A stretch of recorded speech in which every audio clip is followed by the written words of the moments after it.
everyone, so welcome back to my YouTube channel. It's your girl Darlyns. If this is the first time you're watching this face, please be sure to subscribe, click that like button, and to my OGs, welcome back. This is the Darlyns. On this channel I talk about all things Nigerian wedding planning, I talk about business, and I do lifestyle vlogs, vlogging from my city here, Port Harcourt, Nigeria. Today I'm going to be talking about the interior design aspect, like why I stopped doing interior design. I have a video that I'm going to link of a property I was going to check out just before the whole COVID matter to do design for them. On this video, I'm going to be explaining all the major challenges and things I went through. That's the kind of content you're interested in.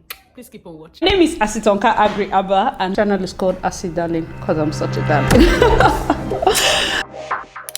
Right, so let's get to it. The first point, I'm going to be talking about the industry itself. Interior design industry in Nigeria, as far as I'm concerned, is still growing. I feel this industry still has kind of secrets, you know, and I'm just saying it from my point of view. And if you're an interior designer, let me know your thoughts in the comment section below. For event planning, I can plan an event in Abuja without carrying Port Harcourt people. I can plan an event in Lagos. I can go to Umueri, Umueri. In fact, this December, I'm going to be in Umueri, Oka, planning events there. Because I know the vendors, I have people there. In interior design, it's not same. Somebody has a furniture guy, maybe somebody that did this chair. You come to my house, I like it. And I say, it's me that did the chair. But you're not a furniture person, simply because the industry is so small right now. Every little thing, you just want like some sort of, will I say, cuts on it. Because if it's an event planning thing, an event planner can call me and say, okay, what's the name of that decorator that did that job? I give you the decorator's name. I mean, give you the person's number. But for interior design, you can see a top firm. The person that makes their chair is in one ekpe. He doesn't even have name. He doesn't have social media and everything. And they say it's industry secret. As far as I'm concerned, it's not industry secret. It's only a matter of time. Imagine if suddenly all those hidden people that you're saying, oh, let's hide this person, unless the person is your staff, there's nothing like industry secret. Holding a vendor is making them backward. You understand? Because the truth is, if a lot of us start patronizing the same vendor, giving the person different ideas, they grow. As against like, oh, if I show you who is doing my throw pillow, you will now know, and maybe you start selling your throw pillow 5 naira, while me, I sell to my own clients 10 naira. Listen, everybody has his own market. It's like event planning. There are lots of event planners. In fact, you can follow every single vendor I use for a wedding from beginning to end. It doesn't stop the next person from wanting me to plan that same wedding. Do you understand? Somebody can say, from the photographer to the hairstylist, every single person I use for a particular event, I'm going to replicate it. But when it comes to the idea of organizing the event from top to bottom, it is mine. That's the same thing we want interior designers to understand. When it comes to designing the house, stop doing it as an industry. We all have Pinterest. I know that, sis, that's Pinterest. We all use Pinterest. So if I say, okay, there's a Pinterest design and you find an artisan that can replicate it, and now that artisan is your trade secret. It's not trade secret. It doesn't even make sense. Like, it gets me so worked up because I cannot beat my chest and accept a job in Lagos. Accepting a job in Lagos means I have to start from top to bottom looking for vendor upon vendor upon vendor. But if it's event planning, I already have a directory. I already have friends that are willing to share the people that, like, I have a job for Lagos next year and I needed a particular hall. I called a couple of friends. What is your feedback concerning this hall? They are willing to share. That's the point where interior design industry in Nigeria has not gotten. Number 2, we are going to be talking about the developers and the builders. See, I think this one needs a different video. After this, I'm going to be doing a video where I dedicate to Lagos real estate, their developers, their builders, because people build nonsense.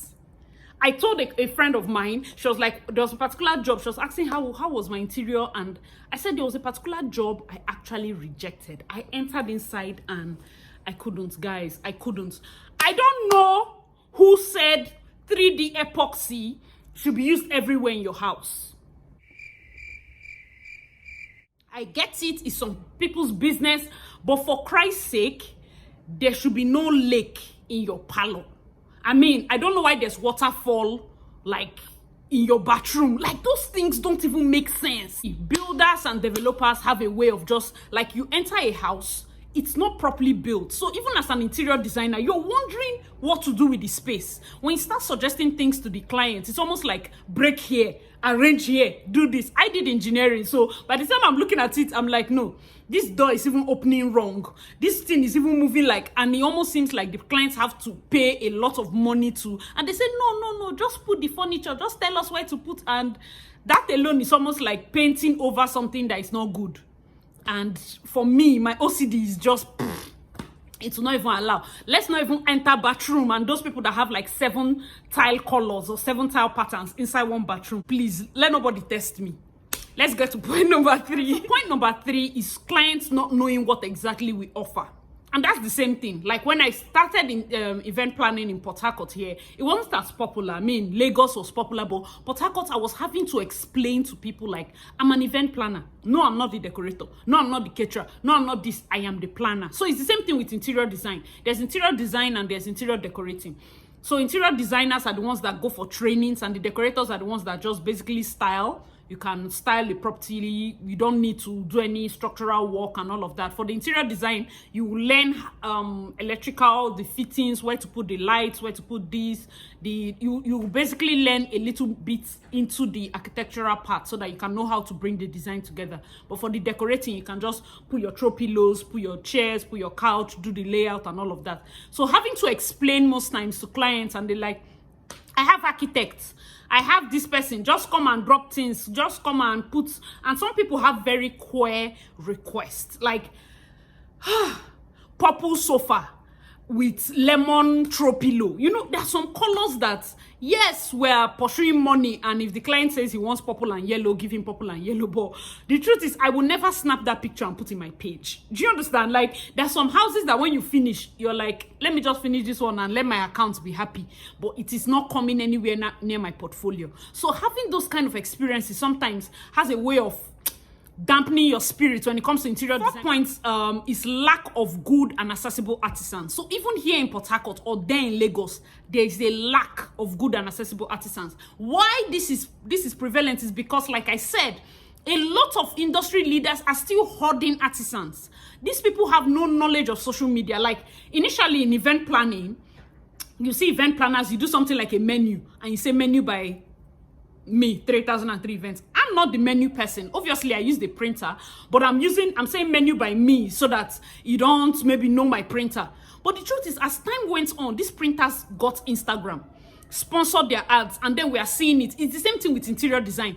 Recently, I think a furniture maker sponsored an ad of a particular set of chairs that he did. And I'm like, oh, I've seen this chair on somebody's page, and they say it's like their work. Do you understand? So I'm like, oh, you're the one that actually made the chair for so designer. Oh, now I get it.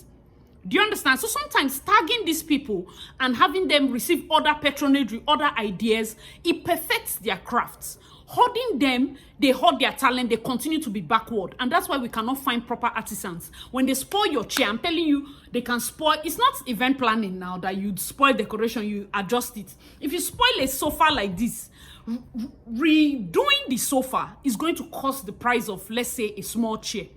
It's a lot, especially when, okay, some fabrics, there are some chairs that are there. The person that made it, Oak and Canvas, she imported those fabrics. So if her artisans were to spoil the fabric, to loosen it, you have holes on that fabric, and that fabric is already wasted. Do you understand? So there's a lot of loss when it comes to interior design. So we don't want to gamble with artisans. We want someone that is good, someone that is sound, and not being able to find them. Accessible people that the moment I get a job and I want a side stool, you're giving me I don't need to over supervise you. For event planning, if I call a good decorator, I go to bed because I have given you my vision, my plan, and I know you will deliver. I've seen your work. I've worked with you severally. I've seen people that have worked with you. But for interior design, you have to be there with the carpenter. If not, what he will do for you, God, you will not believe.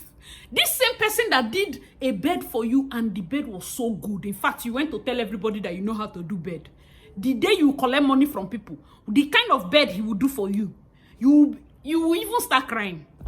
That's just the plain. And you know what? Because they are not on social media, their businesses are not out there. It's so hard to say you want to call out Mr. Ojo that lives in Ekpe What business is that? Like, you know, sometimes this event planning, knowing photographers, decorators and the rest, knowing that anybody, if they mess up, people can easily call them out. It makes them sit up, especially when you look at them and you're like, they have so much to lose. They cannot mess up. This is a company that has branded themselves.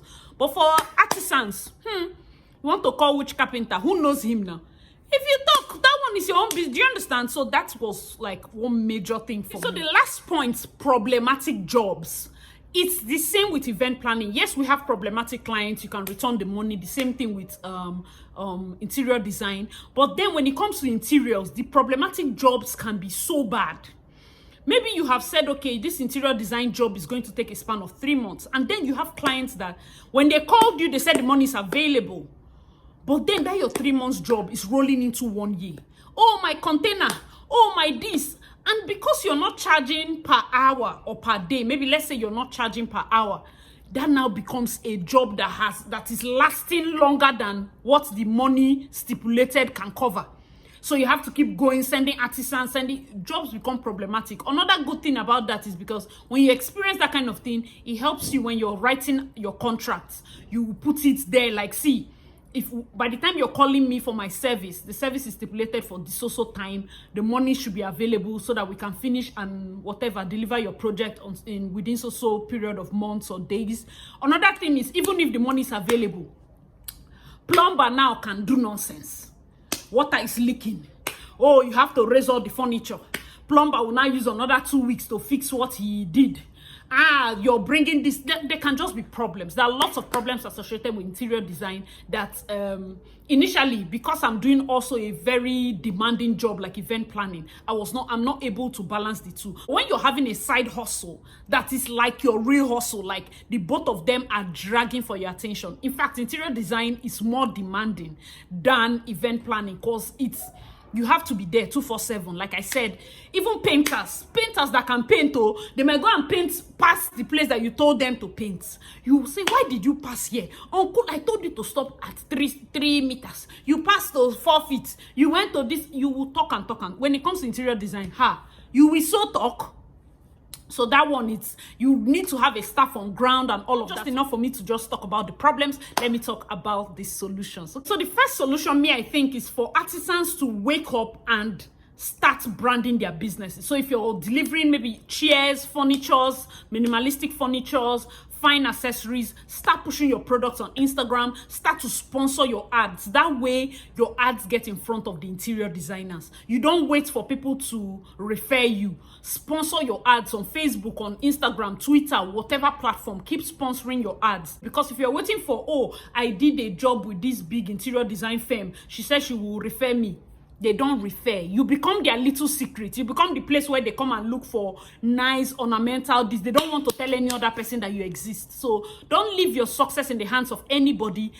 Promote your business yourself so that others can find you. One client is not enough. One good client is good. But many clients, this is money. Okay? Number 2 for me, basically, I am now focused on bespoke designs. If you want me to design your house, I have to be there from the start. I have to come and see the property. The moment I see it and we are on the same page when it comes to designing, when it comes to the offerings, like the job I was talking about that I saw before the COVID, they are still like finishing. Perfect. Like I didn't enter the house and they have used green paint and there's blue paint here. And they now did one kind of sconce or one kind of love shape. Like some of these builders, like...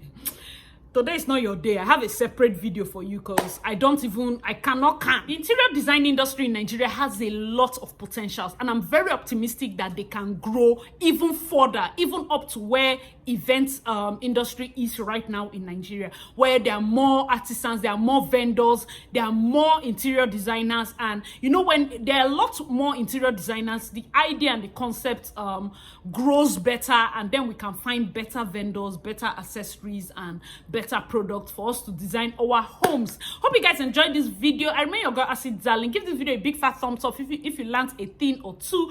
Please be sure to subscribe and like this video. Click the notification bell for other videos, and I'll see you in my next one. Bye.